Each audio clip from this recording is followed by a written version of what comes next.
Hey there, YouTubers. So, got a little work done tonight because we got some stuff coming up this weekend, and I won't be able to get any work done until probably next week. So, a little earlier video showed a little bit of the cylinder heads.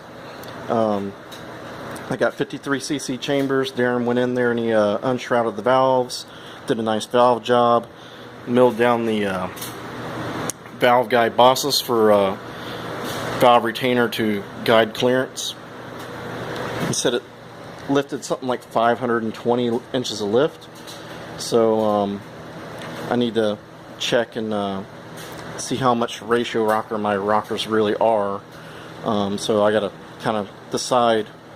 He was saying it will live a longer life if I use the 1-to-1s, and you know, I'm kind of thinking about that, like, you know, being boosted, probably don't have to lift too crazy high, you know. This cam's pretty mild though, so without ratios it's pretty small. I think it's about a 100 size. But I got this head on just as a mock-up to do my push rod geometry, whichever rocker I choose. I got the other set all the way on, and I got the CB push rod tubes, the big wide mouths where they flare out. I guess they call them the racing style.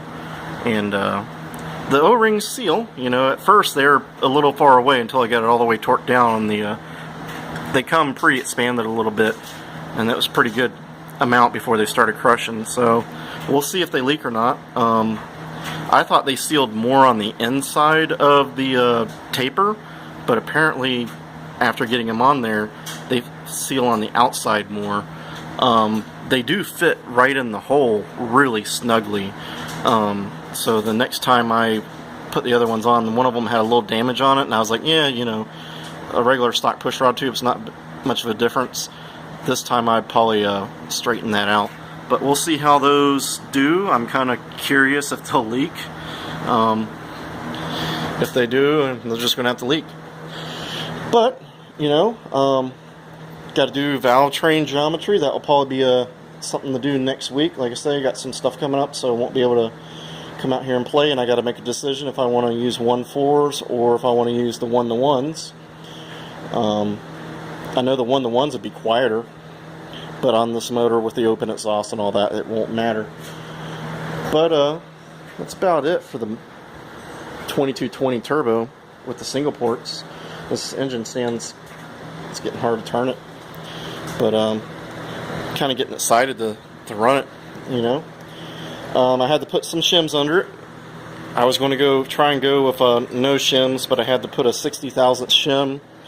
It made my deck height, like, I measured it, it was like 153, so that should bump me down to about an 8-to-1 compression ratio, which should be fine for this. And if I ever decide to put carburetors on it and just run it with a set of Cadrons or something, it'll be good for that.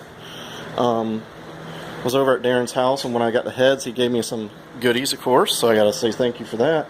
Gave me a set of Dune Buggy exhaust and a little intercooler for the Baja motor project. The Baja's going through a transformation right now, so we'll see where all the parts end up at.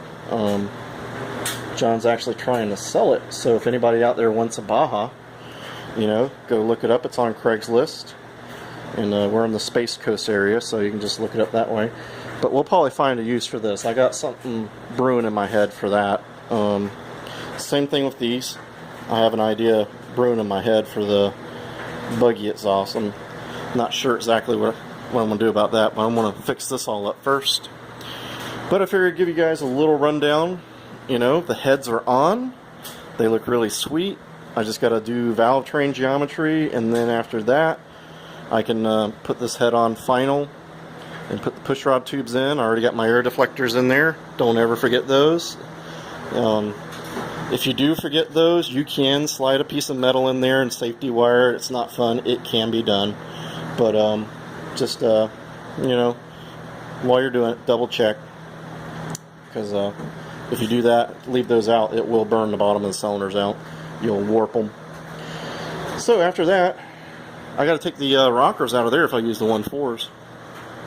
So I'm have to pull the motor out eventually. I'm not going to do that just yet. I'll probably just pull the one rocker off and decide if I'm going to do that or not.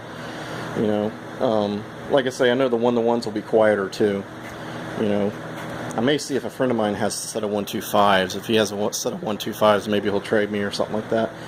But anyways, that's what's going on here. We're making some progress now. I'm a little fired up to get it done, and now I got stuff I got to go do. That's how life is, isn't it?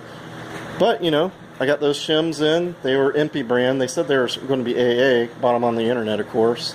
And they're MP brand, but what I was amazed of is they were 60,000 shims, and they measured like 59. So my caliper's plus or minus 1,000 of an inch. So that was actually amazing that they were that close.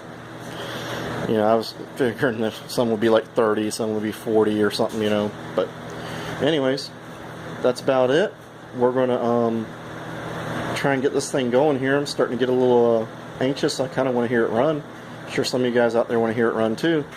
So we'll start piecing it together. And as always, get out there, get your cars going, help your friends out.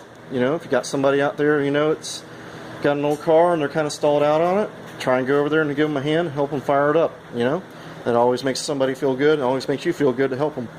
So let's get out there, get our cars going, and see y'all later.